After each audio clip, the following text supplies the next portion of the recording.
حضرت عوف مزنی رضی اللہ تعالیٰ عنہ کی روایت ہے ترمذی شریف میں،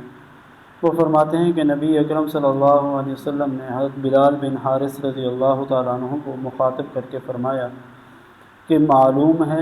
انہوں نے عرض کیا اے اللہ کے رسول کس چیز کے بارے میں معلوم ہے؟ آپ صلی اللہ علیہ وسلم نے پھر فرمایا اے بلال تجھے معلوم ہے؟ انہوں نے عرض کیا کہ اے اللہ کے رسول کس چیز کے بارے میں معلوم ہے؟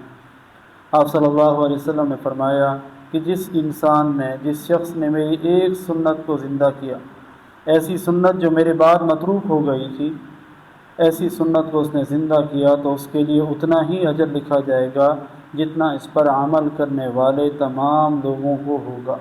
بغیر اس کے کہ ان کے اجر میں کوئی کمی نہ کی جائے گی۔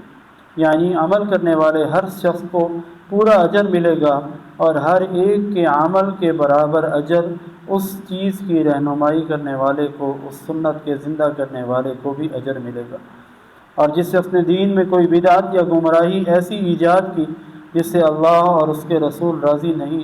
تو اس کے ذمہ اتنے ہی گناہ لکھے جائیں گے جتنے اس پر عمل کرنے والے تمام لوگوں کے ہوں گے۔ جس نے کوئی گمراہی کی بات، کوئی بدعت کی بات جاری کی اور اس کے اوپر جتنے لوگوں نے عمل کیا، تو ان تمام لوگوں کے عمل کا گناہ بھی اس بدعت اور اس گمراہی کو جاری کرنے والے کو لکھا جائے گا، اور اس بدعت پر عمل پیرا لوگوں کے گناہوں میں کوئی کمی نہیں ہوگی۔ یعنی بدعت پر عمل پیرا شخص